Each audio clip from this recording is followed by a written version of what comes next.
overview গোটেইখিনি ইতিহাসিক দিশৰ পৰা বিকাশৰ শিক্ষাৰ ক্ষেত্ৰত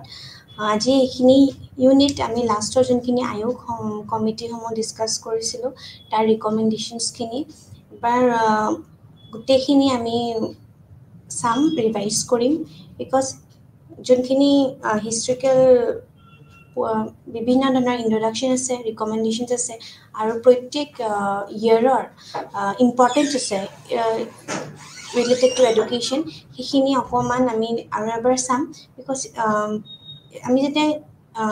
হিষ্ট্ৰী পঢ়োঁ তেতিয়া কি হয় একচুৱেলি গোটেই বস্তুখিনি আমি চাম আপ কৰিবলৈ মনত কৰাটো খুবেই বেছি প্ৰয়োজন হয় তো আজি যোনখিনি হিষ্ট্ৰিকেল ডেভেলপমেণ্ট অৰ্থাৎ যদি আমি ভাৰতৰ শিক্ষাৰ ক্ষেত্ৰত বিকাশৰ ক্ষেত্ৰত চাওঁ আমি এবাৰ গোটেইখিনি কমিশ্যন আয়োগসমূহ শিক্ষাৰ আয়োগসমূহ আমি একেলগে আমি ডিছকাছ কৰি একবাৰ ৰিভিজন কৰি দিম যাতে আমাৰ গোটেই ইউনিটটো আমাৰ ক্লিয়াৰ হৈ যায় আমি ফাৰ্ষ্টতে আমি ডিছকাছ কৰিছিলোঁ যিহেতু ভাৰতৰ শিক্ষাৰ এক দীঘলীয়া ইতিহাসিক অতীত আছে আৰু তাৰ লগত ভাৰতৰ ইতিহাস আমাৰ প্ৰাচীন কালত গুৰুকুল শিক্ষা ব্যৱস্থাৰ পৰাই পোৱা যায় আৰু তেতিয়াৰ পৰাই ই কেইবা শতিকাৰো ভাৰতীয় সভ্যতাৰ মাজেৰে পাৰ হৈ প্ৰযুক্তিভিত্তিক শিক্ষা ব্যৱহাৰ বৰ্তমান পৰ্যন্ত উপনীতি আছে যদিও আমাৰ হিষ্ট্ৰিকেল ডেভেলপমেণ্ট আমি পঢ়িছোঁ কিন্তু তাৰ লগত আমাৰ সদায় টেকন'লজিকেল এডুকেশ্যন বুলি যাক কওঁ আমি তাৰ লগতো আমাৰ অব্যাহত আমি একেলগে আমি পঢ়িব পাৰোঁ তাৰ লগত আমাৰ প্ৰাচীন কালৰ পৰা আৰম্ভ হোৱা প্ৰতিটো সময়ত শিক্ষাৰ কিভাৱে বিকাশ আমাৰ তাৰ প্ৰত্যেক শিক্ষা ব্যৱস্থাৰ নিজা নিজা গুৰুত্ব আছে ভাৰতে বিভিন্ন সময়ত শিক্ষাৰ বহুতো আমাৰ যোনখিনি আমাৰ উখন পাঠন আমাৰ যিমানবোৰ আমাৰ ৰক্ষা কৰি আহিছে তাৰ লগত আমাৰ প্ৰাচীন বা আমাৰ মধ্যযুগ আৰু আমাৰ যোনটো আমাৰ আৰু লগতে আধুনিক য'ত আমি যাক আমি এনচিয়েণ্ট মেডিভেল এণ্ড মডাৰ্ণ বুলি কওঁ অৰ্থাৎ স্বাধীনতাৰ পূৰ্ব আমাৰ যিমানখিনি স্বাধীনতাৰ পিছত আমাৰ সময় আমাৰ দুইখিনিতে আমাৰ অন্তৰ্ভুক্ত হৈ আছে আৰু আমি যদি ভাৰতৰ আমি এনচিয়েণ্ট ইণ্ডিয়ান এডুকেশ্যন চিষ্টেম চাওঁ অৰ্থাৎ আমাৰ প্ৰাচীন কালৰ শিক্ষাৰ আমাৰ যদি আমি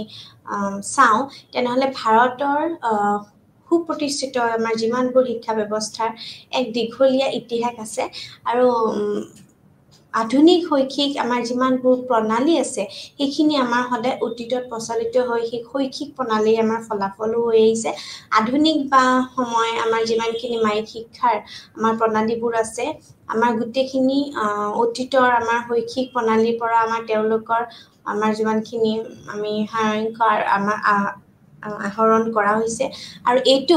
আমাৰ ঐতিহাসিক দৃষ্টিভংগী লগতে আমাৰ যিমানখিনি আমাৰ সমস্যাবোৰ আছে তাৰ লগত আমাৰ অধ্যয়ন কৰাটো আমাৰ সহায় কৰে আমাৰ বৈদিক যুগৰ পৰা আমাৰ ভাৰতীয় শিক্ষাৰ আমাৰ যিমানখিনি এটা সুন্দৰ শিক্ষা ব্যৱস্থা চলি আহিছে তাৰ লগত প্ৰকৃততে আমাৰ বৈদিক ব্ৰহ্মাণিক আৰু আমাৰ বৌদ্ধ যুগত আমাৰ যিমানখিনি এক আদৰ্শ শিক্ষা ব্যৱস্থা আছে তদুপৰি প্ৰাচীন শিক্ষাৰ ব্যৱস্থাত আমাৰ যিমানখিনি মোগলৰ দ্বাৰা আমাৰ যিমানখিনি পুষ্টিপ্ৰাপ্ত হৈছিলে যিসকলে এই দেশলৈ আহি এই দেশত আমাৰ বসতি স্থাপন কৰিছে আৰু তাৰ লগতে ভাৰতৰ ব্ৰিটিছৰ আগমনৰ লগে লগে পৰম্পৰাগত আমাৰ যিমানখিনি ব্যৱস্থাৰ সংস্কাৰ আছে আৰম্ভ হয় আৰু তাৰ লগত আমাৰ ভাৰতত আধুনিক শিক্ষা ব্যৱস্থা ভেটিও স্থাপন কৰা আমি দেখিবলৈ পাৰিছোঁ স্বাধীনতাৰ পিছতে ভাৰত চৰকাৰে স্থিতিটো উন্নত কৰে আৰু শিক্ষা আমাৰ যিমানখিনি ব্যৱস্থা আছে এক নতুন সমাপ্তি বিন্দুলৈ উন্নতি কৰাৰ সদায় চেষ্টা কৰি আহিছে আৰু তেতিয়াৰ সময়তে আমাৰ প্ৰাচীন ভাৰতে সময়ছোৱাতে আমাৰ জীৱন আৰু শিক্ষা ব্যৱস্থাৰ দৰ্শনৰ এক মূল উৎস আমাৰ আছিল বেদ আমি যাক বেদাস বুলি কওঁ আৰু প্ৰাচীন ভাৰতৰ সময়ছোৱাতে শিক্ষাত আমাৰ বেদৰ শিক্ষা চলিছিলে প্ৰাচীন ভাৰতৰে লোকসকলৰ সংস্কৃতি সভ্যতা তাৰ লগত জীৱন আছিলে আৰু তাৰ লগত দৰ্শনৰ আমাৰ বিষয়বোৰ জ্ঞানৰ উৎস হৈছে 4টা বেদ যেনে আমাৰ ঋগবেদা আছিলে সমবেদা আছিলে অৰ্থবেদা আছিলে অৰ্থাৎ যজুৰ্বেদাও আছিলে সেই বোৰতে জীৱনৰ দৰ্শন থাকে যাক আমি হ'ব আমি যেতিয়া কওঁ বেদা তেতিয়া আমি সদায় মহান ভাৰতীয় আমাৰ যিমানবোৰ আমাৰ চিন্তাবিদ আছিলে আমাৰ যিমানবোৰ শিক্ষাবিদ আছিলে শিক্ষক আছিলে বা আমাৰ ঋষি মুনিসকল আছিলে তেওঁলোক সদায় মৌলিক শিক্ষাৰে একোটা সাৰাংশ হৈ পৰিছিলে বৈদিক কালত শিক্ষা যেনে আমাৰ বিভিন্ন ধৰণৰ বেদৰ পাঠৰ ওপৰত আমাৰ সদায় আধাৰিত আছিলে আৰু বৈদিক শিক্ষাত এনেদৰে আমাৰ বেদৰ শিক্ষা আছিলে মেইনলি আমাৰ ancient education system was based on Vedas আৰু যদি আমি কওঁ শিক্ষাৰ লক্ষ্য বেদিক পিৰিয়ড সময়ত এজন ব্যক্তিক সত্য বুজিবলৈ আৰু আমাৰ যিমানখিনি মোক্ষ প্ৰাপ্ত কৰিবলৈ সদায় আমাৰ সক্ষম কৰিবলৈ আমাৰ যিমানখিনি মোক্ষৰ অৰ্থ হৈছে আমি মুক্তি আৰু মুক্তি পোৱা মুক্তিৰ নামেৰেও জনাজাত এই সংস্কৃতি শব্দ মুক্তৰ পৰা আমাৰ আহৰণ কৰা হৈছে যাৰ অৰ্থ হৈছে জীৱন মৃত্যু চক্ৰৰ পৰা মুক্ত হোৱা এইটো হৈছে অন্তিম ষ্টেজ য'ত ধৰ্ম অৰ্থ আৰু কাম আমাৰ গোটেইখিনি আমাৰ স্বয়ংক্ৰিয়ভাৱে সমাপ্ত হয় আৰু ধৰ্ম মানে এক সক্ৰিয় আৰু নৈতিক জীৱন জ্ঞাপন কৰাও বুজায় আৰু অৰ্থ হৈছে আমি যেতিয়া সম্পদ বুলি কওঁ আমি সুৰক্ষা আৰু আমি সমৃদ্ধি বুলি কওঁ তাৰো আমাৰ উপায় প্ৰাপ্ত হয় কামৰ অৰ্থ হৈছে কামুক আনন্দ বা আমি প্ৰেম আৰু আমি যিমানবোৰ উপভোগসকলক আমি যেতিয়া প্ৰশংসা কৰোঁ বা আমি যিমানখিনি আমাৰ তিনিটা লক্ষ্য আছে জৰিয়তে আমাৰ ব্যক্তিসকলক আমি বিভিন্ন ধৰণৰ আমি মোক্ষ প্ৰাপ্তিৰ দিশে সদায় আগবাঢ়ি যোৱাত সহায় কৰি আহিছে চৰিত্ৰৰ ব্যক্তিৰ বিকাশ আমাৰ প্ৰবৃত্তিৰ আমাৰ যিমানবোৰ আমাৰ অভ্যন্তৰীণতা আছে সংস্কৃতিৰ যিমানবোৰ সংৰক্ষণ আমাৰ যে কালচাৰ প্ৰিজাৰ্ভেশ্যন বুলি কওঁ আমি চৰিত্ৰ নিৰ্মাণ অৰ্থাৎ ফৰ্মেশ্যন অফ কেৰেক্টাৰ আৰু শাৰীৰিক দক্ষতা আমাৰ যোনবোৰ স্কিলছ আছে যোনবোৰ ফিজিকেল স্কিলছ আছে তাৰ ওপৰতো গুৰুত্ব দিয়া গৈছিলে ধাৰ্মিকতা আৰু আমাৰ সন্মানৰ অনুভূতি বিকাশ কৰা মানুহৰ জ্ঞান বৃদ্ধি আৰু আমাৰ যিমানবোৰ স্মৃতিক সদায় আমাৰ প্ৰশিক্ষণ দিয়াৰ ওপৰত গুৰুত্ব দিছিলে স্বাস্থ্যকৰ সন্তান জন্ম দিয়াৰ বাবে উপযুক্ত কৰা এজন দীঘলীয়াকৈ এজনক জীয়াই ৰাখিবৰ কাৰণে আৰু আমাৰ যিমানবোৰ অমৰাত্মক আমাৰ যিমানবোৰ আগলৰ ভিতৰত আনিবলৈ আমাৰ তাৰ ওপৰত গুৰুত্ব দিছিলে আৰু আমি যদি মেথড বুলি কওঁ অৰ্থাৎ পদ্ধতি বুলি কওঁ কি যে বেদ যুগত পদ্ধতিসমূহ আছিলে প্ৰায়ে এই সময়ছোৱাত যিসকলে তিনিটা পদ্ধতিত ব্যৱহাৰ কৰিছিলে এটা হৈছে শ্ৰৱণ পদ্ধতি যাক আমি শিক্ষাৰ্থীসকলে উচ্চাৰণ কৰা শব্দ বা পাঠ শুনিবলৈ আৰু সেইবোৰে আমি মুখস্থ কৰিছিলে অৰ্থাৎ লেকচাৰ মেথড বুলি আমি যাক কওঁ মননা বুলি কওঁ যাক আমি ডিছকাশ্যন বুলি কওঁ অৰ্থাৎ আলোচনা এইটো শিক্ষাদানৰ এক উন্নত পদ্ধতি আছিলে যাৰ জৰিয়তে শিক্ষাৰ্থীসকলে শিক্ষকে শিকোৱা যিমানবোৰ বিষয় আছে তাৰ ওপৰত এনেদৰে প্ৰতিফলন কৰিব লাগে বুলি শিকোৱা হৈছিলে আৰু তাৰ লগতে আমাৰ যিমানবোৰ সত্যৰ বৈদিক প্ৰশংসা আছে এই পদ্ধতিৰ মুখ্য বৈশিষ্ট্য হৈ পৰিছিলে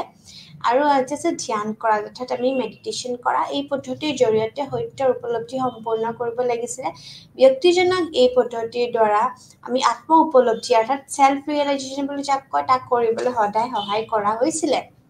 যেতিয়া আমি ডিউটিজ বুলি কওঁ অৰ্থাৎ বেদিক পিৰিয়ডত ষ্টুডেণ্টছ শিষ্য এজনক আমি কেনেকুৱাকৈ কি তেওঁৰ ডিউটিজ থাকে গুৰুকুলত বাস কৰা যিমানবোৰ আমাৰ শিক্ষাৰ্থীসকলৰ দায়িত্ব বিভিন্ন ধৰণৰ দায়িত্ব আছিলে যেনেকৈ গুৰুক সেৱা কৰিব লাগিছিলে বহুত ইম্পৰ্টেণ্ট আছিলে যেন ছাত্ৰ এজনৰ শিক্ষাৰ বাবে বাহিৰলৈ যাব লগা হৈছিলে ভিক্ষু বোলে হৈ ৰূপান্তৰ হয় তেওঁৰ মুখ্য কৰ্তব্য আছিলে অধ্যয়ন কৰাও বুজাইছিলে আৰু যিমানখিনি সময়ত বা আমাৰ যিমানখিনি স্পষ্ট যে গুৰুকুলত বাস কৰাৰ সময়ত তেওঁ এজন আদৰ্শ শিক্ষাৰ্থীৰ জীৱন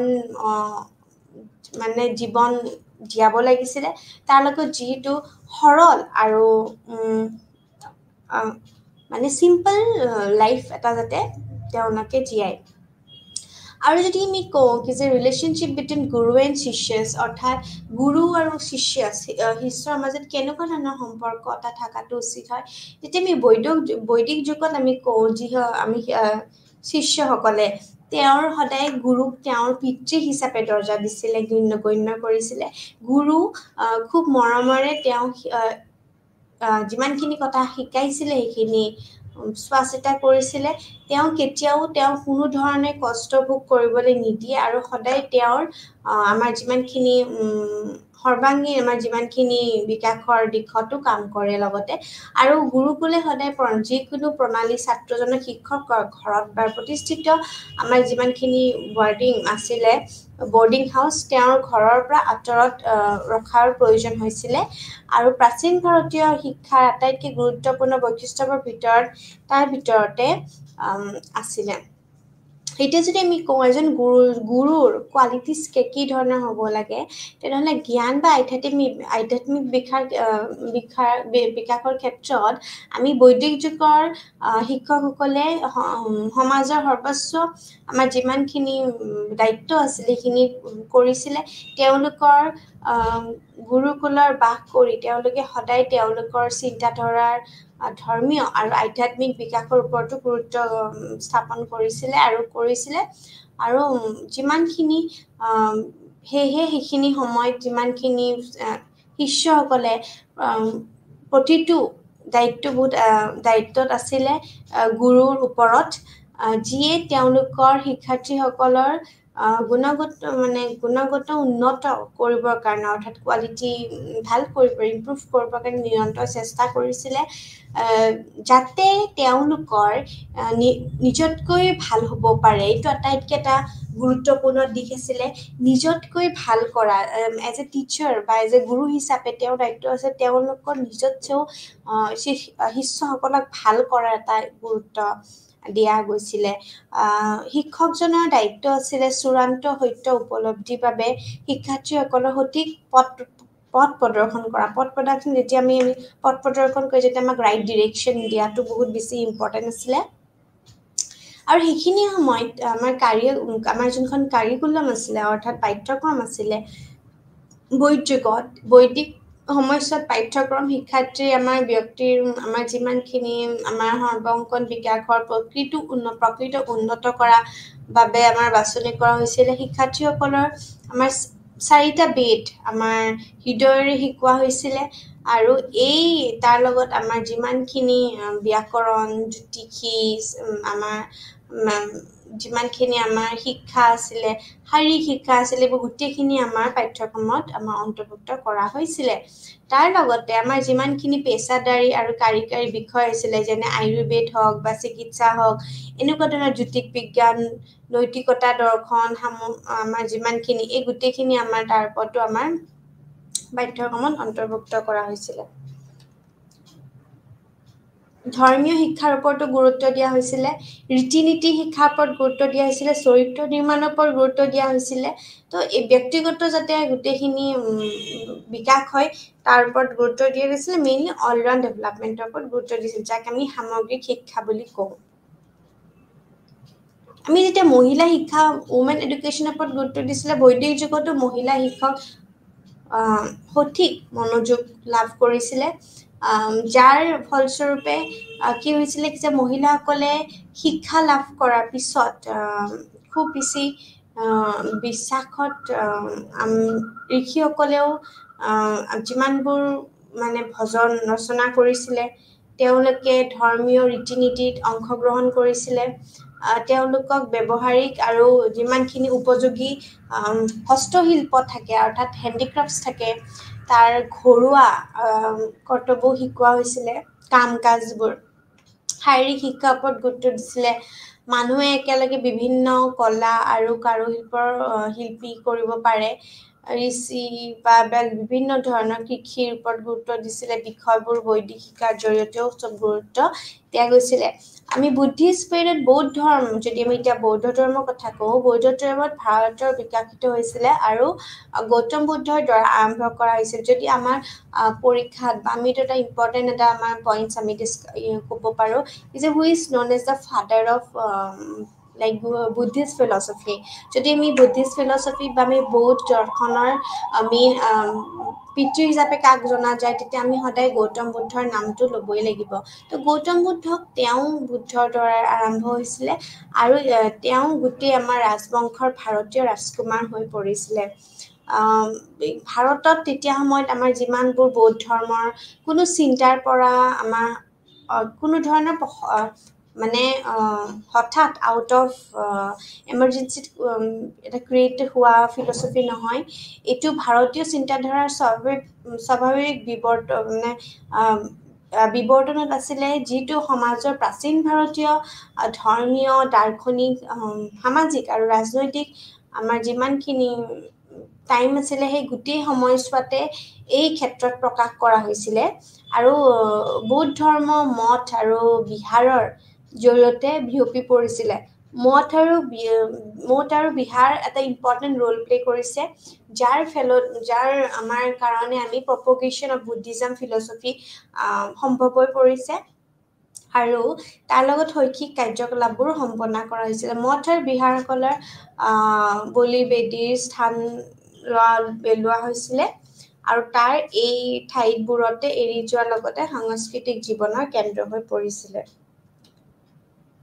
আমি যদি বুদ্ধিষ্ট পিৰিয়ডৰ সময়ত এইমছখিনি আমি চাওঁ তেন্তে আমি ক'ব পাৰোঁ কি যে বৌদ্ধ শিক্ষাৰ লক্ষ্য আছিলে সদায় ব্যক্তিগত আৰু সামাজিক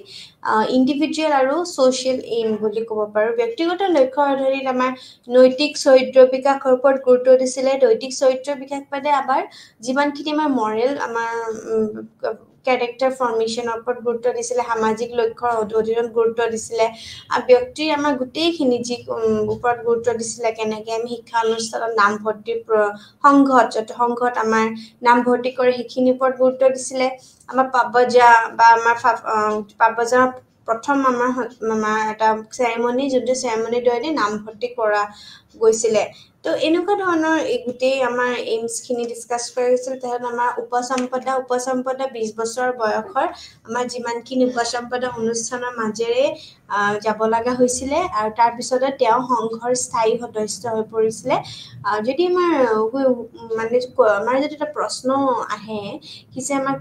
কেনেকুৱা ধৰণৰ ceremony Hangat, what is the name of the particular ceremony so that a student can get admitted in Upasampada so you have to write আমি লিখিব লাগিব Upasampada আৰু age বুলি বয়স হৈছে 20 বছৰ so Upasampadar পিছত এজন শিক্ষাৰ্থী সম্পূৰ্ণ সন্যাসী হৈ পৰে আৰু তাৰ পিছতে পাৰিবাৰিক জীৱনৰ সৈতে কোনো ধৰণৰ তেওঁৰ লেনদেন নাছিলে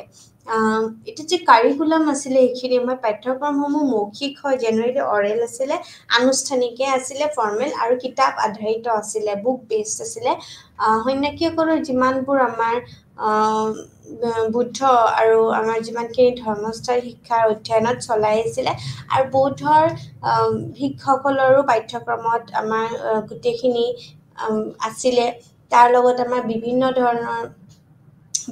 বিষয়ৰ ওপৰত আলোচনা সংগ্ৰহ আছিলে বিভিন্ন আমাৰ বয়ন চিত্ৰাংকন দৰ্জী লিখনি গণিতিক মুদ্ৰণ আদি শিকোৱা হৈছিলে আৰু যিমানখিনি আমাৰ প্ৰাথমিক আৰু মাধ্যমিক বৌদ্ধ শিক্ষাৰ দুটা পৰ্যায়তে বিভক্ত কৰা হৈছিলে যেনে যিদৰে আমাৰ ধৰ্ম আয়ুৰ্বেদ দৰ্শন শিক্ষাৰ এইবোৰ হৈছিলে তেন আমাৰ নিৰ্দেশনাৰ মাধ্যমো আছিলে আমাৰ যিমানখিনি সমাজত স্থানীয় ভাষা আমাৰ অনুসৰণ কৰা হৈছিলে ভগৱানৰ যিমানখিনি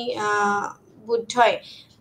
ভগৱান বুদ্ধই যিমানখিনি নিজেই বিভিন্ন ঠাইত স্থানীয় ভাষাত তেওঁৰ শিক্ষা দিছিলে সেয়েহে এইটো স্পষ্ট যে বৌদ্ধ ধৰ্মৰ ক্ষেত্ৰত আমাৰ সাংস্কৃতিক বিষয় বা আমাৰ যিবোৰ বিশেষ গুৰুত্ব বিষয়সমূহক বিশেষ গুৰুত্ব দিয়া হয় আমি যদি মেথডছখিনি কওঁ কি মেথডছ হৈছিলে বৌদ্ধ কালত শিক্ষাদানৰ পদ্ধতিবোৰ মৌখিকেই আছিলে প্ৰশ্ন আৰু উত্তৰৰ জৰিয়তে শিকোৱা হৈছিলে যাক আমি কুৱেশ্যন এণ্ড এনচাৰ ছেশ্যনছ বুলি কওঁ সেইখিনিৰ ওপৰত গুৰুত্ব দিয়াইছিলে আমাৰ নাটকীয় চিন্তা কৰা আৰু প্ৰশ্ন কৰাটো বৌদ্ধিক আছিলে বিশেষকৈ আলোচনাৰ ওপৰতো গুৰুত্ব দিছিলে এতিয়া আমি যদি কওঁ কি যে মেডিভেল পিৰিয়ড আমি সদায় মুছলিম এৰা আমি ইছলাম এৰাটোকে কওঁ মেডিভেলটো মধ্যযুগত মুছলমানসকলে ভাৰতত তেওঁলোকৰ গোটেই সাম্ৰাজ্য স্থাপন কৰিছিলে তেওঁলোকৰ শিক্ষা এটা নতুন ব্যৱস্থা প্ৰৱৰ্তন কৰিছিলে পৰৱৰ্তী সময়তে প্ৰাচীন ব্যৱস্থাৰ শিক্ষাৰ গোটেইখিনি আমাৰ পৰিৱৰ্তন কৰা হৈছিলে আমাৰ ইয়াৰ বাহিৰে ইয়াৰ কাৰণ আছিল যে আমাৰ এই ক্ষেত্ৰত এজত সদায় এবাৰ এনেকুৱা ধৰণৰ আমাৰ তেওঁৰ উত্তৰাধিকাৰী তেওঁলোকৰ আমাৰ অৱহেলা কৰা বাতিল কৰিছিলে সেইখিনিৰ ওপৰত আৰু এতিয়া যদি আমি কওঁ AIIMS of education during Muslim period ভাৰতত মুছলমান কালত শিক্ষাৰ লক্ষ্য বহুমুখী আছিল আৰু আমাৰ যিমানখিনি সাকৰৰ আমাৰ যিমানখিনি পৰিৱৰ্তনৰ সৈতে এইবাৰ সদায় সলনি হৈছিলে সমগ্ৰ শিক্ষা প্ৰণালীটোত এটা ধৰ্মীয় নীতিৰ দ্বাৰা প্ৰভাৱিত হৈছিলে যিয়ে লক্ষ্য অধ্যয়নৰ বিষয়বস্তু আৰু আনকি শিক্ষাৰ্থীসকলে দৈনন্দিন জীৱনকো আকাৰ দিছিলে মুছলিম শিক্ষাৰ লক্ষ্য আছিল ভৌতিক সমৃদ্ধি প্ৰাপ্ত কৰা আৰু যিমানখিনি আমাৰ ৰাজনৈতিক স্থিতি শক্তিশালী কৰিবলৈ আৰু আমাৰ প্ৰশাসনীয় আমাৰ যিমানখিনি আমাৰ অৱস্থা ভাল কৰিবৰ কাৰণেও আমাৰ কৰ্মচাৰীসকলে নিযুক্তি দিয়াৰ বাবে শিক্ষা প্ৰদান কৰা হৈছিলে এই সময়ৰ শিক্ষাৰ লক্ষ্য আছিলে ইছলামিক মূল্যবোধ আইন আৰু সামাজিক আমাৰ যিমানখিনি সন্মিলনৰ প্ৰচাৰ আছিলে শিক্ষাৰ উদ্দেশ্য আছিলে শিক্ষাৰ্থীসকলৰ আছিলে ইছলামিক সংস্কৃতি আছিলে সামাজিক আৰু নৈতিক আচৰণ বিধানৰ ওপৰত প্ৰচাৰ আৰু নিপুণতাৰ শিক্ষাৰ মুখ্য লক্ষ্য আছিলে মুছলিম শিক্ষাৰ জৰিয়তে পবিত্ৰ কোৰাণত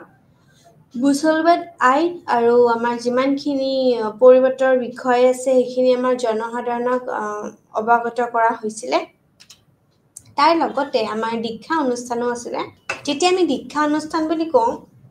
দীক্ষা অনুষ্ঠানক বিছমিল্লা খান বুলি কোৱা হৈছিলে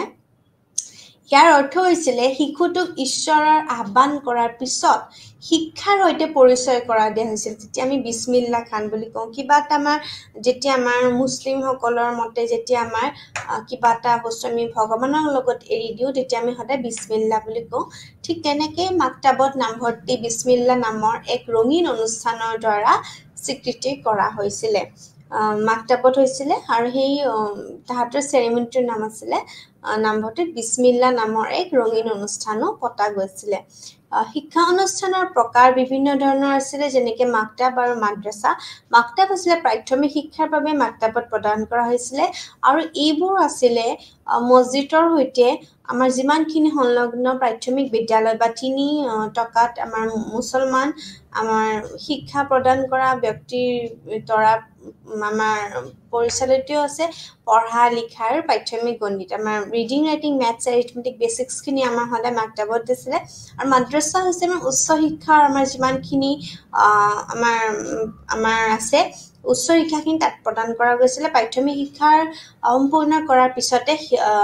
শিশুসকলক উচ্চ শিক্ষা প্ৰাপ্ত কৰিবলৈ মাদ্ৰাছালৈ পঠোৱা হৈছিলে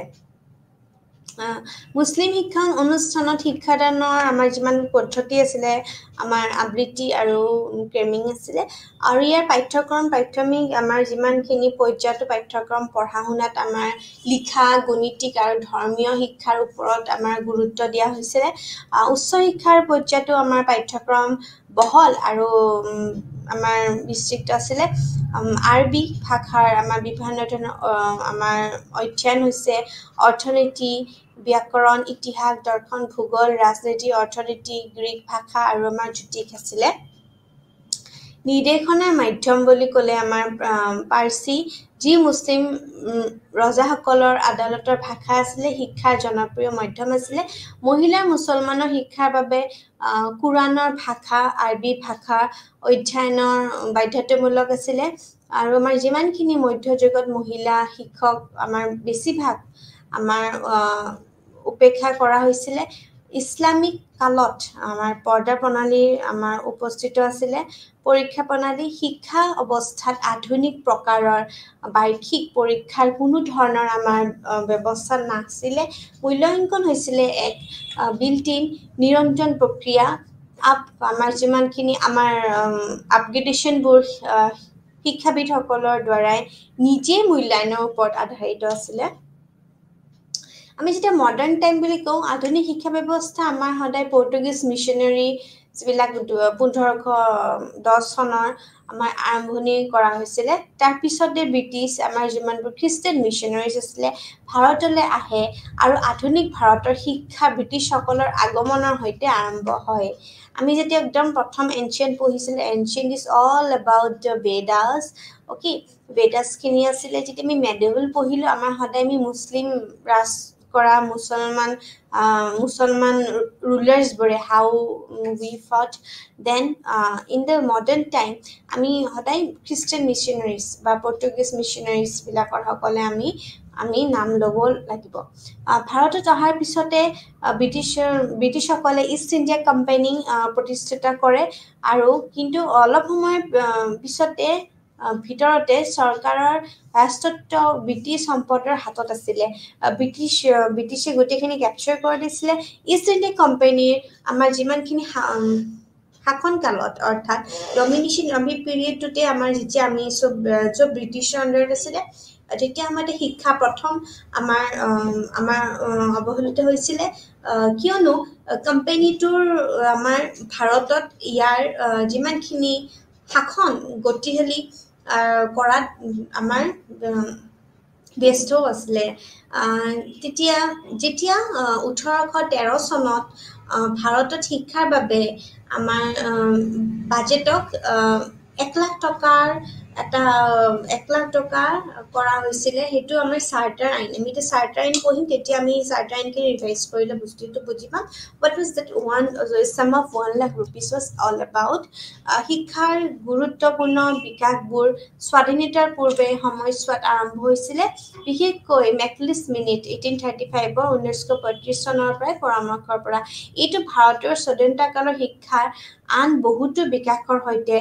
এক অব্যাহত আছিলে আৰু তাৰ লগতে আমাৰ যিমানখিনি বিভিন্ন ধৰণৰ আমাৰ ল্যান্ডমাৰ্কস আছিলে যোনখিনি ল্যান্ডমাৰ্কস একেবাৰে ইম্পৰ্টেন্ট হয় আৰু without this landmarks we cannot progress or we cannot say that educational development has taken place during the British period so আমি যেতিয়া মেজৰ ল্যান্ডমাৰ্কস বুলি কওঁ তেতিয়া আমি এখিনি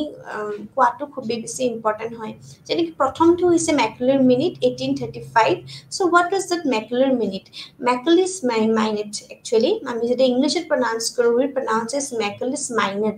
and in Assamese আমি কওঁ কিছু অসমীয়াত ক'বলে ম্যাকলুৰ মিনিট বুলি কওঁ ব্ৰিটিছ শাসনৰ অধীনত আমাৰ ভাৰতৰ ৰাজ্যিক শিক্ষা ব্যৱস্থাৰ আৰম্ভণি হৈছিলে আৰু তেতিয়া টাইমতে আমাৰ 1813 চনৰ পৰা আৰম্ভ হ'ব পাৰে যেতিয়া ইষ্ট ইণ্ডিয়া কোম্পানীৰ তেতিয়া আমাৰ পৰিস্থিতিত আছিলে আমাৰ আৰ্থ সামাজিক আৰু আমাৰ ৰাজনৈতিক যিমানবোৰ আমাৰ দুই ধৰণৰ পৰিস্থিতিৰ দ্বাৰা ভাৰতীয়সকলৰ আমাৰ শিক্ষাৰ দায়িত্ব স্বীকাৰ কৰিবলৈ বাধ্য হৈছিলে অৱশ্যে ইয়াৰ প্ৰকৃত শিপা 1823 চনৰ আমাৰ যোনখিনি এলফিষ্টনৰ মিনিট আমাৰ আছিলে য'ত ইংৰাজী শিকোৱাৰ বাবে বিদ্যালয়ৰ স্থাপন ওপৰত গুৰুত্ব আৰোপ কৰিছিলে পৰৱৰ্তী সময়তো মেকলয়ে ভাৰতৰ উচ্চ শ্ৰেণীৰ শিক্ষাৰ আমাৰ যিমানখিনি আমাৰ আছে ব্যৱস্থা তাৰ ওপৰত ইংৰাজী মাধ্যমৰ জৰিয়তে আমাৰ যিমানখিনি পশ্চিমীয়া শিক্ষা আমাৰ প্ৰাচীন শিক্ষা আছিল অৰ্থাৎ প্ৰচাৰ কৰা চৰকাৰৰ পৰামৰ্শ দিয়ে মেকলেৰ উদ্দেশ্য আছিল এক শ্ৰেণীৰ লোক সৃষ্টি কৰা we have to create one section of people য'ত তেজ আৰু ৰঙত ভাৰতীয় কিন্তু হোৱাত মতামত নৈতিকতাৰ বৃদ্ধি ইংৰাজী মানে এনেকুৱা এটা মেকলিস মিনিটৰ এটা এনেকুৱা এটা অবজাৰভেশন আছিল এনেকুৱা এটা aim আছিলে যোনটো aimত we have to form a section of people আমি এনেকুৱা মানুহ সৃষ্টি কৰিব লাগিব য'ত তেহেতৰ mindset তেহেতৰ taste and তেহেতৰ morality was all about the British okay ইংৰাজী হক কিন্তু তাহাতৰ লাগিলে তেজ আৰু ৰং ইণ্ডিয়ানছ হক সো লৰ্ড মেকলে দ্বাৰা দাখিল কৰা এই মিনিট লৰ্ড উইলিয়াম বেনিংটনৰ দ্বাৰা আৰু সমৰ্থনো কৰা হৈছিল বেনিংটন আহি এতিয়া সমৰ্থন কৰি দিছে আৰু ভাৰতৰ শৈক্ষিক বিকাশৰ পথটো এক ধুনীয়া মানে এক প্ৰস্তুত কৰিছিল আৰু যেতিয়া আমি নেক্সটখন কওঁ উদৰ প্ৰেৰণ আমি ইখনক কওঁ উডছ ডিসপেচখন আমাৰ 19বিংশ শতিকাৰ মাজেৰে আমাৰ যিমানখিনি নিম্নমুখী পৰিচালন তত্ত্ব আছিল শিক্ষাৰ স্বীকৃতি লক্ষ্য আমি স্বীকৃতি লক্ষ্য বুলি কওঁ এখন আমি কওঁ উডছ ডিসপেচ চ' ই গোটেই শতিকাজুৰি শিক্ষাৰ ক্ষেত্ৰত আমাৰ গোটেইখিনি আধিপত্য বিস্তাৰ কৰিছিলে আৰু 1913 চনৰ পৰা আমাৰ 1953 চনৰ ভিতৰতে দেশখনত গুৰুত্বপূৰ্ণ শৈক্ষিক প্ৰগতি হৈছিলে কিন্তু কোনো নিৰ্দিষ্ট সংখ্যক নীতি নাছিলে কোনো ধৰণৰ নীতি নাছিলে যেতিয়া আমাৰ 1853 চনত ইষ্ট ইণ্ডিয়া কোম্পানীৰ চাৰ্টাৰ নৱীকৰণ কৰা হোৱা কথা চলি আছিলে চৰকাৰে দেশত চলি থকা শিক্ষাৰ এক গোটেইখিনি আমাৰ একদম ইন ডিটেইলছ জৰিয়তে কৰাৰ প্ৰয়োজনীয়তাখিনি অনুভৱ কৰা হৈছিলে আৰু এই জৰীপৰ যিমানখিনি আমাৰ পৰিপ্ৰেক্ষিততে দেশত আমাৰ ভৱিষ্যতৰ শৈক্ষিক বিকাশৰ বাবে এক প্ৰণালী বৃদ্ধি নীতি নিৰ্ধাৰণ কৰিছিলে উত্তৰ প্ৰেৰণৰ নামতে জনাজাত 1815 চনৰ প্ৰেৰণ পৰিচিত লক্ষ্য আমাৰ কৰে আৰু গণশিক্ষাৰ প্ৰচাৰৰ বাবে এক নিৰ্দেশনা দিয়ে পৰামৰ্শসমূহ আমাৰ এই আছিলে যে প্ৰেৰণৰ ঘোষণা কৰিছিলে যে এই যিসকলে প্ৰদৰ্শিত ৰাজহুৱা নিৰ্দেশনা বিভাগ স্থাপন কৰিছিলে ইয়াৰ সৰ্বোচ্চ বিষয়সমূহ ৰাজহুৱা নিৰ্দেশনাৰ সঞ্চালক হিচাপে আমাৰ গোটেইখিনি মনোনীত কৰিব লাগে আৰু তেওঁ উপশিক্ষা সঞ্চালক আমাৰ যিমানখিনি পৰিদৰ্শক আৰু বিদ্যালয়ৰ আমাৰ যিমানখিনি পৰিদৰ্শকসকল আছে সহায় কৰিব লাগে প্ৰেৰণ কলিকতা মুম্বাই আৰু মাদ্ৰাজ বিশ্ববিদ্যালয় স্থাপনৰ বাবে আৰু প্ৰয়োজন হলে আন যিকোনো মানে আমি সদায় এনেকুৱা ধৰণৰ স্থানত স্থাপনৰ পৰামৰ্শ দিছিলে সকলো বিশ্ববিদ্যালয় লণ্ডন বিশ্ববিদ্যালয় তৈয়াৰ কৰিব লাগিছিলে যিটো তেতিয়া এটা পৰীক্ষাৰী আমাৰ সংস্থা আছিলে আমি আমি যোনখন লণ্ডন ইউনিভাৰ্চিটিৰ মডেলত আমি এটা আমি মডেল ইউনিভাৰ্চিটি হিচাপে আমি লোৱা গৈছিলে প্ৰেৰণাৰ দ্বাৰা পৰামৰ্শ আছিলে কি যে আচৰিত আছিলে যে দেশৰ উচ্চ বিশ্ববিদ্যালয় সদায় নেটৱৰ্ক স্থাপন কৰা আমি চেইন অফ ইউনিভাৰ্চিটিজ বা আমি নেটৱৰ্ক ইউনিভাৰ্চিটিজ আমি কৰিব লাগিব প্ৰেৰণ আমাৰ শ্ৰেণীবদ্ধ বিশ্ববিদ্যালয়সমূহৰ ওপৰত আমাৰ গুৰুত্ব আৰোপ কৰিছিলে প্ৰেৰণ কিছুমানে আমাৰ অৰ্হতা পূৰণৰ ওপৰতো গুৰুত্ব দিছিলে প্ৰতিষ্ঠানবোৰৰ বাবে গ্ৰান্ট ইন এইড প্ৰণালীৰ পৰামৰ্শ দিছিলে ই লগতে পৰামৰ্শ দিছিল যে গ্ৰান্ট ইন এইডৰ বাবে নিয়মবিলাক যোনখিনি আছিল আমাৰ ইংলেণ্ডৰ প্ৰচলিত আমাৰ শাৰীত সেইখিনিত আমাৰ প্ৰস্তুত কৰিব লাগে বুলি কয় প্ৰেৰণ ব্যক্তিমূলক শিক্ষাৰ ওপৰত গুৰুত্ব আৰোপ কৰিছিলে আৰু এই উদ্দেশ্যতে আমাৰ বৃত্তিমূলক মহাবিদ্যালয় আৰু বিদ্যালয় স্থাপনৰ প্ৰয়োজনীয়তাও পৰামৰ্শ দিছিলে আধুনিক ভাৰতীয় শিক্ষাৰ ইতিহাসত উত্তৰ প্ৰেৰণ সকলো গুণাগুণ আৰু দুখ আমাৰ যিমানবোৰ সৈতে গুৰুত্বপূৰ্ণ স্থান আছে ই বৰ্তমান ভাৰতীয় শৈক্ষিক ব্যৱস্থাৰ এক সংগঠন আৰু আমাৰ স্থিৰতা আমাৰ যিমানখিনি আছে সেইখিনিৰ ওপৰতো আমাৰ ভাল এটা অৰিহণা যোগাইছে এই প্ৰেৰণৰ ফলস্বৰূপে বেংগল মুম্বাই আৰু মাদ্ৰাছাৰ যিমানখিনি আমাৰ মাদ্ৰাজ প্ৰেচিডেন্সি আমাৰ যিমানখিনি তিনিখন বিশ্ববিদ্যালয় আমাৰ স্থাপন কৰা হৈছিলে হাণ্টাৰ কমিশ্যন বুলি যেতিয়া কওঁ 1882 বা 1883 উত্তৰ প্ৰেৰণৰ ফলস্বৰূপে আমাৰ 1857 চনত লণ্ডন বিশ্ববিদ্যালয়ৰ প্ৰচাৰত কলিকতা মুম্বাই আৰু মাদ্ৰাছাৰ বিভিন্ন আইনৰ দ্বাৰা বিশ্ববিদ্যালয়সমূহ স্থাপন কৰা হৈছিলে মহাবিদ্যালয় আৰু অন্যান্য শৈক্ষিক সংগঠনৰ দ্ৰুত বিকাশৰ হৈছিলে 1958 চনৰ দ্বাৰা ক্ষেত্ৰ প্ৰাথমিক শিক্ষাৰ ক্ষেত্ৰত কোনো ধৰণৰ আমাৰ প্ৰশংসনীয় অগ্ৰগতি হোৱা নাছিলে ইংৰাজী মাধ্যমৰ আমাৰ যিমানখিনি শিক্ষানুষ্ঠান চলাই থকা মিছনেৰীসকলৰ লণ্ডনৰ এটা সংগঠন আমাৰ প্ৰৱৰ্তন কৰা হৈছিলে আৰু চিনাক্ত কৰা হৈছিলে তেওঁলোকৰ লক্ষ্য প্ৰাপ্ত কৰিবলৈ ভাৰতৰ সাধাৰণ শিক্ষাৰ পৰিষদ প্ৰথম ভাৰতীয় শিক্ষা আয়োগ আছিলে তাৰপিছত আমাৰ 3 ফেব্ৰুৱাৰী চনত লৰ্ড ৰিপন আহিছিলে ছাৰ উইলিয়াম হাণ্টাৰ আৰু গোটেইখিনি আমাৰ আছিলে সৈতে ৰাষ্ট্ৰপতিও আমাৰ যিমানখিনি ৰাষ্ট্ৰপতিৰ আমাৰ উপৰিও যিমানখিনি আমাৰ বিভিন্ন ধৰণৰ আমাৰ 20জন ব্যক্তিৰ সৈতে আমাৰ এখন এই যোনখন চেইন হিচাপে আমাৰ নিযুক্তি কৰিছিলে আৰু আয়োগখন লণ্ডনৰ পৰিষদৰ দ্বাৰা আৰম্ভ কৰা হৈছিলে হাণ্টাৰ কমিশ্যন বুলিও জনা যায় এইটো লণ্ডনৰ পৰিষদৰ দ্বাৰা আৰম্ভ কৰা এক আন্দোলনৰ ফলাফল আছিলে প্ৰাথমিক শিক্ষাৰ সমস্যাবোৰৰ ওপৰতো গুৰুত্ব দিয়া গৈছিলে হাণ্টাৰ আয়োগখনে আৰু এই আয়োগৰ পৰামৰ্শতে আমাৰ আধাৰতে প্ৰাথমিক যিমানবোৰ বিদ্যালয়সমূহৰ নেটৱৰ্ক প্ৰাথমিক মাধ্যমিক বা উচ্চ শিক্ষাৰ সৈতে দেশৰ আমাৰ বিভিন্ন ধৰণৰ মাজেৰে বিয়পি পৰিছিলে নেক্সটখন আছিলে ইণ্ডিয়ান ইউনিভাৰ্চিটি কমিশ্যন এখন 1902 এখনে মেইনলি দুটা গুৰুত্বপূৰ্ণ কাৰণ স্থাপন কৰা হৈছিলে বিশ্ববিদ্যালয় শিক্ষা ব্যৱস্থাৰ ওপৰত অত্যন্ত গুৰুত্বপূৰ্ণ আৰু তাৰ লগতে আৰম্ভণি কৰি কি প্ৰণালীবোৰতে সংগঠিত কৰিব পাৰে এইটোৰ ওপৰত গুৰুত্ব দিয়া গৈছিলে আৰু ভাৰতীয় বিশ্ববিদ্যালয়ৰ বাবে এটা আদৰ্শ হিচাপে কাম কৰা লণ্ডন বিশ্ববিদ্যালয় 1898 চনৰ পৰিৱৰ্তনৰ মাজেৰে হৈছিলে সেয়েহে ভাৰতীয় বিশ্ববিদ্যালয়ৰ ব্যৱস্থাৰ পৰিৱৰ্তনৰ ৰক্ষা কৰিবলৈ এইখন সঠিক সময় আছিলে সেয়েহে ভাৰতীয় বিশ্ববিদ্যালয় আয়োগ লৰ্ড কাৰ্জন 1902 চনৰ 27 জানুৱাৰীত স্থাপন কৰিছিলে আৰু এক যোনখিনি বছৰটো জুন মাহৰ ভিতৰতে এই আয়োগ ইয়াৰ পৰামৰ্শ দিছিলে বৰ্তমান শিক্ষা ব্যৱস্থা শক্তিশালী আৰু পুনৰ নিৰ্মাণ কৰিবৰ কাৰণে চতুৰ্থ আয়োগ পৰামৰ্শসমূহ গ্ৰহণ কৰিছিলে ভাৰতীয় বিশ্ববিদ্যালয় আয়োগ 1902 আধাৰত ভাৰতীয় বিশ্ববিদ্যালয় আয়োগ 1904 বলবৎ কৰা হৈছিলে কলিকতা বিশ্ববিদ্যালয় আয়োগ 1917 to 1919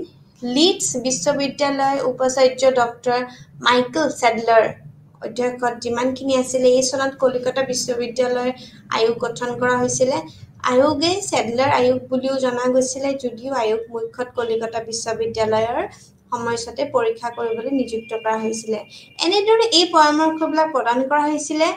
যিবোৰ সামগ্ৰিকভাৱে ভাৰতীয় উচ্চ শিক্ষা ব্যৱস্থাৰ বাবে আমাৰ মেইনলি মূল্যৱান আছিলে আৰু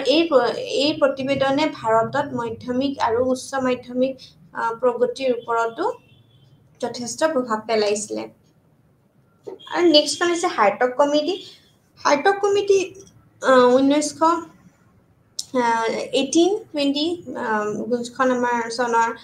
মে মতে আমাৰ যোনখন সাইমন কমিশ্যন আছিলে এই সাইমন কমিশ্যনখনৰ ৰাজনৈতিক আৰু অৰ্থনৈতিক বিকাশৰ আমাৰ যিমানখিনি পৰীক্ষাৰ বাবে গঠন কৰা ভাৰতীয় আমাৰ বিধিবদ্ধ আয়োগ এক সহায়ক সমিতি নিযুক্ত কৰে যাক হাৰ্টক কমিটি বুলিও কোৱা হয় আৰু এই গুটেখিনি এই কমিটিখনে সিদ্ধান্ত উপনীত হৈছিল যে শিক্ষাৰ ক্ষেত্ৰত আমাৰ যিমানখিনি সম্পূৰ্ণ গুণগত মানদণ্ডৰ মূল্যত হৈছে এক সময় আধুনিক প্ৰয়োজনীয় যাৰ বাবে আমি শিক্ষাৰ বৃদ্ধি আৰু আমাৰ সংগ্ৰাম কৰাৰ হলনি শিক্ষাৰ মানদণ্ড উন্নত কৰা তো এইখিনিয়ে হাৰ্টক কমিটিৰ প্ৰাথমিক শিক্ষা মাধ্যমিক শিক্ষা আৰু উচ্চ শিক্ষাৰ ওপৰত বিভিন্ন পৰামৰ্শ আগবঢ়াইছিলে ভাৰত চৰকাৰৰ আইন যোনখন আমাৰ 1935 চনৰ ভাৰত চৰকাৰৰ আইন 1935 চনৰ হিচাপে ৰাজনৈতিক স্বাধীনতাৰ প্ৰাপ্তিৰ দিশত শিক্ষাৰ উন্নতিৰ দিশত এক গুৰুত্বপূৰ্ণ পদক্ষেপ আছিলে আৰু এইখন 1937 চনৰ পৰা ব্ৰিটিছ ভাৰতৰ আমাৰ 11খন প্ৰদেশত আমাৰ প্ৰদেশিক আমাৰ যিমানখিনি আমাৰ প্ৰশাসনৰ এক নতুন ব্যৱস্থা কাৰ্যসূচী হৈছিলে আৰু এই শৈক্ষিক উন্নতিৰ বাবে আমাৰ যিমানখিনি আমাৰ বাস্তৱায়িত হোৱা নাছিলে সেইখিনি আমাৰ সদায় কংগ্ৰেছ মাত্ৰ 3 বছৰে কাম কৰে তাৰ বাবে সদায় শাসনত আছিলে কিন্তু 1935 চনৰ আইনে সকলো শ্ৰেণী বিভাজন আঁতৰাই দিয়ে আৰু সমগ্ৰ শৈক্ষিক ব্যৱস্থাত কেন্দ্ৰীয় চৰকাৰ আৰু আমাৰ প্ৰাদেশিক চৰকাৰৰ দ্বাৰা পৰিচালিত কৰা হৈছিলে আমি যদি পোষ্ট ইণ্ডিপেণ্ডেন্স বুলি কওঁ পোষ্ট ইণ্ডিপেণ্ডেন্স হৈছে স্বাধীনতাৰ পিছত কিদৰে কোনকেইখন আয়োগৰ ওপৰত আমি কওঁ প্ৰথমখন আছে বিশ্ববিদ্যালয় আয়োগ 1948 to 1949 স্বাধীনতাৰ পিছতে চৰকাৰে গ্ৰহণ কৰা শিক্ষাৰ প্ৰথম মুখ্য পদক্ষেপ আছিলে বিশ্ববিদ্যালয় শিক্ষা আয়োগ যোনখন 1948 to 49 নিযুক্তি কৰা হৈছিলে আয়োগখনত ডক্টৰ এছ ৰাধাকৃষ্ণন আমি সৰ্বপল্লী ৰাধাকৃষ্ণনৰ তেখেতৰ নাম ল'বই লাগিব তেওঁৰ অধ্যক্ষত্বত এখন নিযুক্তি কৰা হৈছিলে এই আয়োগত ৰাধাকৃষ্ণ আয়োগ বুলিও কোৱা হয় ৰাধাকৃষ্ণ আয়োগ পৰামৰ্শ আমাৰ হৈছিলে। এই আয়োগখনৰ বিশ্ববিদ্যালয় আৰু মহাবিদ্যালয়ৰ শিক্ষাদান, গৱেষণা আৰু পৰীক্ষাৰ যিমানবোৰ সৰ্বশ্ৰেষ্ঠ মানদণ্ড ৰক্ষাসমূহৰ ওপৰত এখন আয়োগ গঠন কৰা হৈছিলে। মানৱ বিজ্ঞান আৰু বিজ্ঞানৰ মাজত আমাৰ যিমানবোৰ প্ৰযুক্তি বিজ্ঞানৰ এক পাঠ্যক্ৰমত গুৰুত্ব দিয়া হৈছিল। বিশ্ববিদ্যালয় অধ্যয়নৰ পাঠ্যক্ৰমৰ নামভৰ্তিৰ মানদণ্ডৰ ওপৰত গুৰুত্ব দিয়া গৈছিলে। ভাৰতীয় সংস্কৃতি, ইতিহাস অৰ্থাৎ দৰ্শন গোটেইখিনিৰ ওপৰত গুৰুত্ব দিয়া গৈছিলে। নেক্সট আয়োগখন হৈছে মাধ্যমিক শিক্ষা আয়োগ 1952 to 1953। আমাৰ যোনখন ছেকেণ্ডেৰী আয়োগ এডুকেশ্যন কমিশ্যন বুলি কওঁ, অৰ্থাৎ মুডালিয়াৰ কমিশ্যন। ভাৰত চৰকাৰে 1952 চনৰ ছেপ্টেম্বৰত মাদ্ৰাজ বিশ্ববিদ্যালয়ৰ উপাচাৰ্য ডক্টৰ এছ লক্ষ্মণস্বামী মুডালিয়াৰ ইয়াৰ অধ্যক্ষ হিচাপে লৈ মাধ্যমিক শিক্ষা আয়োগ নিযুক্তি কৰে। এইখন আয়োগে লক্ষ্য সংগঠন, সমল আৰু অন্যান্য স্তৰসমূহৰ শিক্ষাৰ সৈতে সম্পৰ্ক সৈতে মাধ্যমিক শিক্ষাৰ এক পুনৰ নিৰ্মাণৰ বাবে ব্যৱস্থাৰ আমাক পৰামৰ্শ দিবলৈ নিৰ্দেশ দিয়া হৈছিলে।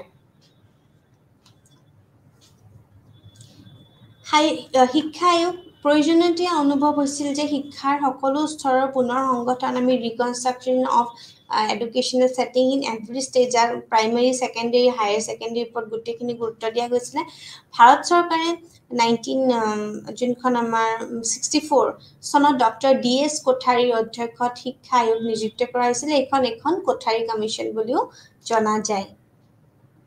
আয়োগৰ বিভিন্ন ক্ষেত্ৰত পৰামৰ্শ দিছিল, যেনে ভাষাৰ গঠন, শিক্ষাৰ মানদণ্ড, বিদ্যালয় শিক্ষাৰ দিশসমূহ সাৰ্বজনীন ধৰণৰ প্ৰাপ্ত কৰা, এই ওপৰত গুৰুত্ব দিছিলে। এতিয়া আমি চাম national policy on education 1968। Kothari আয়োগৰ প্ৰতিবেদনৰ ওপৰতে আধাৰিত কৰি NPE 1968 প্ৰস্তুত কৰা হৈছিলে। এই নীতিৰ সমগ্ৰ দেশৰ নাগৰিকসকলৰ বাবে সমান সুযোগ সৃষ্টি কৰাৰ দৃষ্টিভংগী আছিলে, বিনামূল্য আৰু বাধ্যতামূলক শিক্ষা। এই প্ৰতিবন্ধিত শিশুসকলৰ বাবে শৈক্ষিক সুবিধাসমূহ কৰাৰ প্ৰয়োজনীয়তাৰ ওপৰত আমাৰ আলোক কৰিছিলে। তাৰ লগতে NPE আমাৰ যোনখন 1968 ই গ্ৰাম্য, পিছপৰা আৰু জনজাতি অঞ্চলৰ শিক্ষাৰ্থীৰ ওপৰতো গুৰুত্ব দিছিলে। এতিয়া আহিছে NPE 1986 চনত ৰাজীৱ গান্ধীৰ নেতৃত্বত চৰকাৰে শিক্ষাৰ ওপৰত এক নতুন ৰাষ্ট্ৰীয় নীতি প্ৰৱৰ্তন কৰিছিলে। নতুন নীতিত আমাৰ যিমানখিনি মেইনলি আমাৰ ওপৰত গুৰুত্ব দিছিলে, শৈক্ষিক আমাৰ যিমানবোৰ আমাৰ সুযোগ সমান কৰাৰ বাবে আহ্বান জনোৱা হৈছে। বিশেষকৈ ভাৰতীয় মহিলা, অনুসূচিত জনজাতি আমি কওঁ, আমি অনুসূচিত জাতি, SC ST এইবিলাকৰ ওপৰত আমি সম্প্ৰদায়ৰ বাবে আগবঢ়াইছিলে। Revise NPE 1992, plan of action 1992 মাধ্যমিক শিক্ষাৰ ওপৰত গুৰুত্ব দিছিলে। ভাৰতে অন্যান্য শিক্ষা নীতিৰ দৰে NPE পিছপৰা শ্ৰেণীসকলৰ উন্নত অংশগ্ৰহণ কল্পনা কৰিছিলে আৰু ন্যায়, কাম, অধিকাৰ, প্ৰাপ্তবয়স্ক শিক্ষা, উচ্চ শিক্ষা, কাৰিকৰী শিক্ষা, ব্যৱস্থাপনা শিক্ষা, শিক্ষাৰ সম্পদ। অৱশ্যে এখন আমাৰ যোনখন কাৰ্য পৰিকল্পনা POA প্লেন অফ একশ্যন যোনখন আছিলে 1992, ই মাধ্যমিক শিক্ষাৰ পৰিষদৰ আমাৰ যিমানখিনি বৃদ্ধি আছে তাৰ লগতে পুনৰ সংগঠনৰ ওপৰত গুৰুত্ব দিয়ে। 5 বছৰীয়া পৰিকল্পনা আছিলে প্লেনিং কমিশ্যনছখিনি মই লাষ্ট ক্লাছত খুব ভালকৈ আমাৰ 12 প্লেন কমিশ্যনলৈকে মই ডিছকাছ কৰিছিলোঁ। আজি মই প্লেনিং কমিশ্যনখিনিৰ খালি নামহে কৈ দিম। 5 বছৰীয়া পৰিকল্পনা আছিলে ভাৰতৰ দৰে এক গণতান্ত্ৰিক দেশৰ প্ৰগতি আৰু উন্নতিৰ বাবে পৰিকল্পনা অতি প্ৰয়োজন কৰা হৈছিলে। সেইটোৰ কথা চিন্তা কৰি ৰাষ্ট্ৰীয় উন্নয়নৰ বাবে পৰিকল্পনাৰ গুৰুত্ব বুজি ভাৰত চৰকাৰে 1951 চনত ভাৰত পৰিকল্পনা আয়োগ গঠন কৰে। 1951 চনৰ পৰাই 5 বছৰীয়া পৰিকল্পনা প্ৰস্তুত কৰা হৈছিল। 1951 চনৰ পৰা এতিয়া ভাৰতত 12টা 5 বছৰীয়া পৰিকল্পনা প্ৰস্তুত কৰে আৰু এই পৰিকল্পনা কৰে 124টা 5 বছৰীয়া পৰিকল্পনা আছিল। যোনটো 5 বছৰীয়া পৰিকল্পনা নীতি আয়োগ 2015 চনত পৰিকল্পনা আয়োগৰ দ্বাৰা সম্পাদন কৰা কাৰ্যসমূহ হাতত ল'বলৈ জেনেৰেলি আমাৰ আছিলে মেইনলি যে প্ৰথম পঞ্চবাৰ্ষিক পৰিকল্পনা 1951 to 1956 আছিলে ইয়াতে মেইনলি 6 পৰা 11 বছৰৰ বয়সৰ 60% শিশুক শৈক্ষিক সুবিধা প্ৰদান কৰা পৰামৰ্শ দিছিলে আৰু লগতে শিশুসকলক 14 বছৰীয়া বয়সলৈ বিদ্যালয় অনাৰ পৰামৰ্শ দিছিলে এইখন প্ৰথম যিখন আমাৰ পঞ্চবাৰ্ষিক পৰিকল্পনা আছিলে এখনে শিক্ষাৰ বিভিন্ন স্তৰৰ ওপৰত গুৰুত্ব দিছিলে প্ৰাথমিক মাধ্যমিক বিশ্ববিদ্যালয় দ্বিতীয় পঞ্চবাৰ্ষিক পৰিকল্পনা 1956 to 1961 প্ৰাথমিক ইয়াতো সেম প্ৰাথমিক শিক্ষাৰ ওপৰত গুৰুত্ব দিছিলে কনিষ্ঠ আমাৰ যিমানবোৰ কাৰিকৰী বিদ্যালয় আছে তাৰ ওপৰত বহুমুখী বিদ্যালয়ৰ ওপৰত গুৰুত্ব জ্ঞাপন কৰিছিলে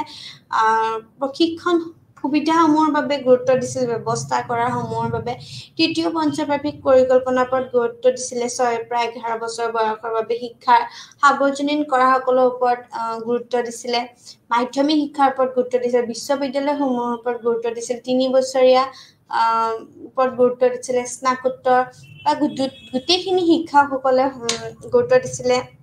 সন্ধিয়া আৰু আমাৰ যিমানখিনি সংশ্লিষ্ট পাঠ্যক্ৰমৰ ব্যৱস্থাৰ ওপৰত গুৰুত্ব দিছিলে চতুৰ্থ পঞ্চবাৰ্ষিক পৰিকল্পনাৰ ওপৰত আছিলে 1969 to 1974 ইয়াতো একে ধৰণৰ প্ৰাথমিক মাধ্যমিক আৰু বিশ্ববিদ্যালয় শিক্ষাৰ ওপৰত গুৰুত্ব দিছিলে আঁচনিখনে গুৰুত্ব আৰোপ কৰিছিল যে বিভিন্ন ধৰণৰ শিক্ষাক ভাৱে পিছপৰা অঞ্চল যিমানখিনি আমাৰ সম্প্ৰদায় আছিলে সৰু সম্প্ৰদায় আছিলে ছোৱালীসকলে প্ৰাথমিক বিদ্যালয়ৰ আমাৰ যিমানখিনি আমাৰ সম্প্ৰদায়ৰ কাৰণে আমাৰ অগ্ৰাধিকাৰ দিব লাগে পৰিকল্পনাটো শিক্ষণৰ মানদণ্ড আৰু ভাল মূল্যাংকন পদ্ধতিৰ উন্নতিৰ বাবে পৰামৰ্শ দিয়াৰ ওপৰত গুৰুত্ব দিছিলে মাধ্যমিক শিক্ষাৰ ওপৰত গুৰুত্ব দিছিলে বিশ্ববিদ্যালয় শিক্ষাত কৈছিলে যে মানৱ বিজ্ঞান আমাৰ যিমানবোৰ আমাৰ মানৱ বিজ্ঞান আছে বিজ্ঞান আছে প্ৰযুক্তিৰ বিষয়টো আমাৰ গৱেষণা কৰাৰ বাবে পৰিকল্পনা পৰামৰ্শ আগবঢ়াইছিলে পঞ্চম পঞ্চবাৰ্ষিক পৰিকল্পনা 1974 to 79 আছিলে প্ৰাথমিক শিক্ষা মাধ্যমিক বিশ্ববিদ্যালয় আৰু ইয়াত মেইনলি আমাৰ উচ্চ স্তৰত গৱেষণাক আমাৰ সদায় উৎসাহিত কৰা হৈছিলে তাৰ লগত বিভিন্ন ধৰণৰ পৰিকল্পনাত আমাৰ সন্ধিয়াৰ মহাবিদ্যালয় খোলা যাক আমি ইভিনিং কলেজ ইভিনিং শিফ্ট বুলি কওঁ ব্যক্তিগত অধ্যয়নৰ বাবে উৎসাহ জনাইছিলে চিঠিপাঠ পাঠ্যক্ৰমৰ খোলাৰ ওপৰত গুৰুত্ব আৰোপ কৰিছিলে ষষ্ঠ যোনখন আমাৰ 6th প্ল্যানিং কমিশন আছে 1980 to 1985 বিগত 3 বছৰ ধৰি যিমানখিনি আমাৰ প্ৰবলেমছ আছিল এইখিনি গুটেখিনি আমাৰ এই পৰিকল্পনাটোতে আমাৰ 1980 চনৰ এপ্ৰিলৰ পৰা 1985 চনৰ মাৰ্চৰ শিক্ষালৈ কাৰ্যসূচী হয়তো 5 বছৰৰ মধ্য আহিছিলে সপ্তম পঞ্চবাৰ্ষিক পৰিকল্পনাটো 1985 to 1989 লৈকে 1990 লৈকে আছিল সপ্তম পৰিকল্পনাৰ প্ৰযুক্তি আমাৰ যিমানখিনি উন্নতিকৰণ জৰিয়তে আমাৰ উদ্দেশ্যসমূহ আমাৰ ওপৰত গুৰুত্ব দিছিলে 5 বছৰীয়া 8 আছিলে 1990 to 1997 এখনে বিভিন্ন ধৰণৰ আমাৰ অৰ্থনীতি আমাৰ ক্ৰমে আমাৰ মুকলি কৰাৰ ওপৰত গুৰুত্ব আৰোপ কৰা হৈছিল এই পৰিকল্পনাৰ সময়ত আমাৰ ভাৰতৰ বিশ্ব বাণিজ্য সংস্থাপনবিলাক সদস্যৰ ওপৰত গুৰুত্ব দিছিলে আমাৰ দেন নৱম যোনখন আমাৰ পঞ্চবাৰ্ষিক পৰিকল্পনা আছে 1997 to 2002 এখনৰ ওপৰত গুৰুত্ব দিছিলে গ্ৰাম্য উন্নয়নৰ আৰু কৃষি ওপৰত গুৰুত্ব দিছিলে দেন আমাৰ যোনখন বিভিন্ন ধৰণৰ 10th প্ল্যানিং কমিশন 2002 to 2007 এখন দিছিলে প্ৰতি বছৰে 4% জিডিপি বৃদ্ধি কৰিব লাগে 2007 চনৰ ভিতৰতে দৰিদ্ৰতাৰ আমি অনুপাত 5% আমি হ্ৰাস কৰিব লাগিব নোহোৱা কৰিব লাগিব আৰু আমি শ্ৰমিক যিমানখিনি আমাৰ শক্তি আছে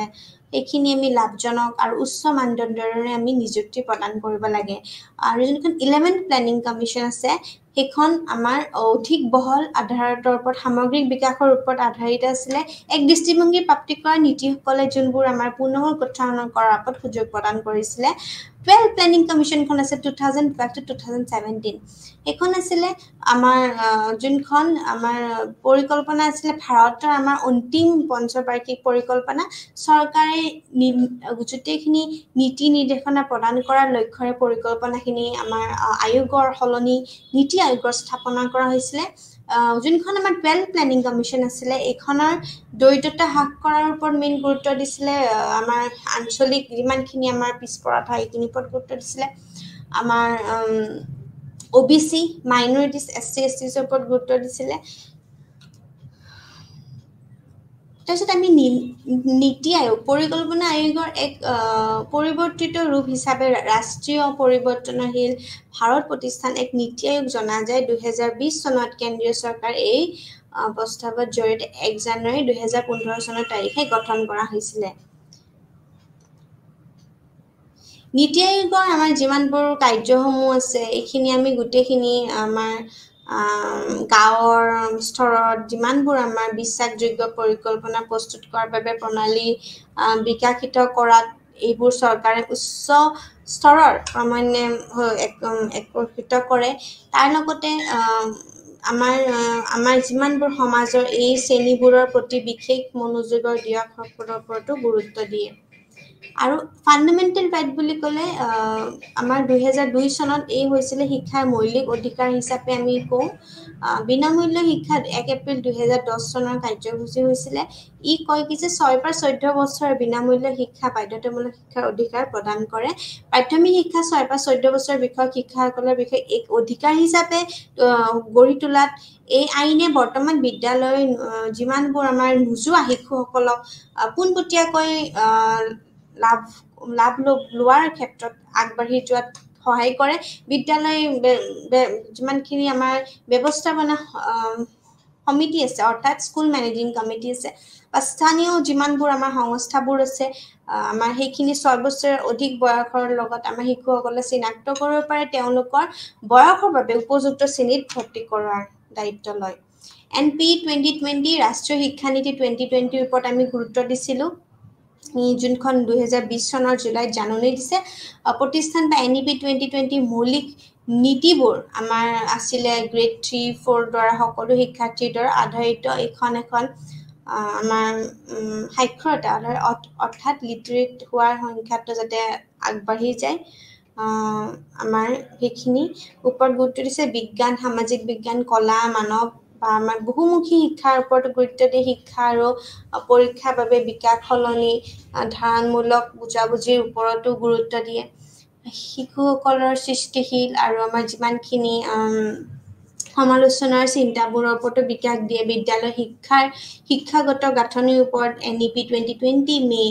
10খন বাতিল কৰিছিলে শিক্ষাৰ প্ৰণালী আৰু ইয়াৰ পৰিৱৰ্তে 5+3+3+4 প্ৰণালী আৰু শিক্ষাৰ ৰূপায়ণ কৰা হৈছে যাৰ ভিতৰত আছে 5 বছৰ আমাৰ আধাৰশিলা শিক্ষা 3 বছৰ পিয়াৰ স্কুল আমাৰ যোনখিনি আমি প্ৰি স্কুল বুলি কওঁ আৰু আমাৰ 2 বছৰীয়া শ্ৰেণী 81 82 এই গোটেইখিনি প্ৰস্তুতিৰ ওপৰত গুৰুত্ব দিছিলে NEP 4 বছৰ মাধ্যমিক শিক্ষা শ্ৰেণী 9 10 11 আৰু 12 ওপৰতো গুৰুত্ব দিছিলে এতিয়া আমাৰ যিমানখিনি আমি পঢ়িলো NPE 2020 বা NEP 2020 বা আমাৰ যোন education is a fundamental right বুলি ক'লে আমি কি বুজো কি যে questions may come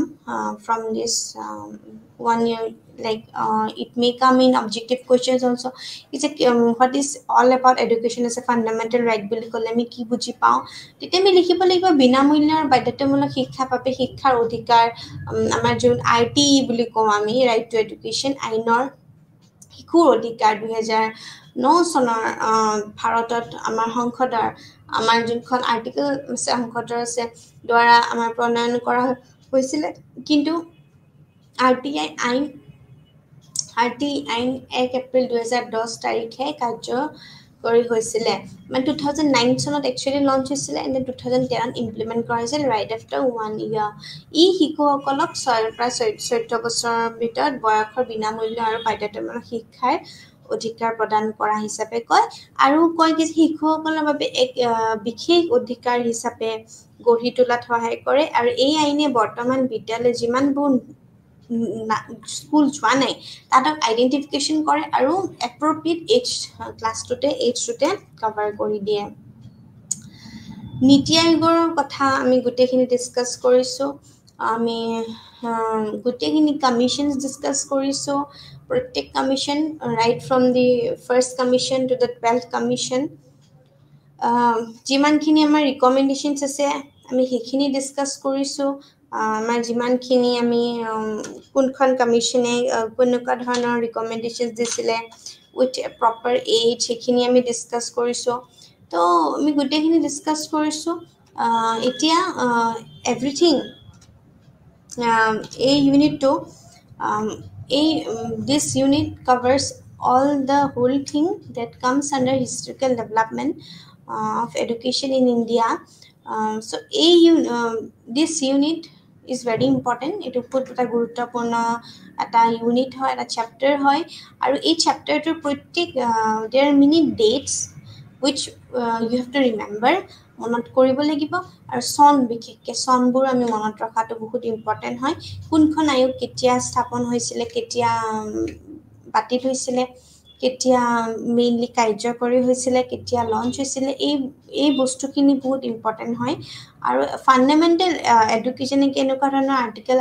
fundamental right education কোনটো হেৰিত পৰে তো এনেকুৱা ধৰণৰ কুৱেশ্যনছ 1 মাৰ্কছৰ আমি কেতিয়াবা সুধিব and as a student of education you must know these things so NEP এটা খুব বেছি চৰ্চা হৈছে NEPৰ ওপৰত আমাৰ প্ৰতিটো শিশুৰ আমাৰ অতুলনীয় সামৰ্থ্য চিনাক্ত কৰা আছিল আৰু তাৰ লগত প্ৰতিপালন কৰাৰ ওপৰতো গুৰুত্ব দিয়ে NEP বিভিন্ন ধৰণৰ শিকাৰ পৰীক্ষাৰ বাবে শিকাৰ হলনি ধাৰণামূলক বুজাবুজিৰ ওপৰত গুৰুত্ব দিয়ে তো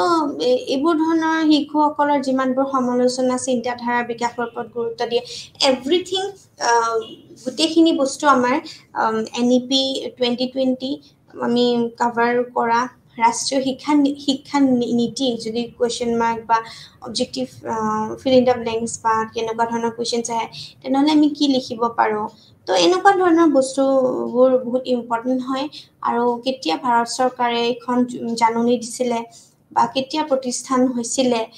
প্ৰতিটো শিশুৰ কিহৰ ওপৰত গুৰুত্ব দিয়ে কোনটো গ্ৰেডৰ ওপৰত গুৰুত্ব দিয়ে কোনটো ছায়েন্সৰ ওপৰত গুৰুত্ব দিয়ে যেনেকৈ কলা আৰু বিজ্ঞানৰ মাজত পাঠ্যক্ৰম বা তেনেকুৱা আৰু আমি যিমানখিনি কমিশ্যন যেনেকৈ কোঠাৰী কমিশ্যনছ বা আমাৰ ছেকেণ্ডেৰী এডুকেশ্যন কমিশ্যনটো আন এটি কি নাম দি জনা যায় যেনেকৈ মুডালিয়াৰ কমিশ্যন ডক্টৰ লক্ষ্মণ স্বামী Mudaliar was the main founder and chairman of that particular commission তো এই বস্তুবোৰ আমি commissions also known as এনেকুৱা ধৰণৰ commissionsবোৰ জানাটো আমাৰ খুব বেছি ইম্পৰ্টেণ্ট হয় যেনেকৈ কোঠাৰী কমিশ্যন আমাৰ ফাৰ্ষ্টত আমাৰ যেনেকৈ ইণ্ডিয়ান এডুকেশ্যন কমিশ্যন এইখন আমি কি কমিশ্যন বুলি জনা যায় who is the main chairman of that commission এই কুৱেশ্যনছখিনি জেনেৰেলি আহে and regarding recommendations primary secondary higher secondary মানে প্ৰাথমিক মাধ্যমিক and উচ্চ মাধ্যমিক প্ৰত্যেকটো স্তৰত শিক্ষাৰ কি ধৰণে পৰামৰ্শ আগবঢ়াইছিলে এই গোটেই বস্তুখিনি আমি কমিশ্যনছৰ লগত important right starting from the Vedic period was main about aims method of teaching and all then if we come to the medieval period it's all about the Muslim era okay kenokwa Muslim era ba kenokwa dhৰণৰ effect পৰিছিলে and if we come to the modern time then obviously we can take the example of British missionaries Christian Portuguese missionaries and the Christian missionaries who came and rule all over India and how the whole education system is influenced kenage impact korile agutechini upor the last but not the least NEP 2020 so NEP 2020 last ot 4 bochore madhyamik shiক্ষাৰ ওপৰত গুৰুত্ব দিছিলে যোনটো 9 10 and 11 12 and the whole structure যোনখিনি 5+3+3+4 ৰ ওপৰত শিক্ষাৰ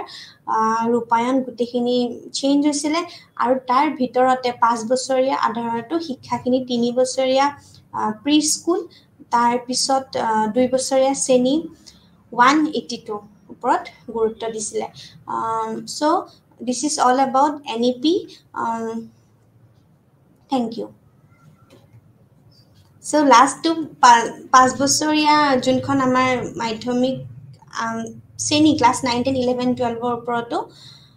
importance আগবঢ়াইছিলে so NEP 2020 and next we will discuss about the next unit the next class. Thank you.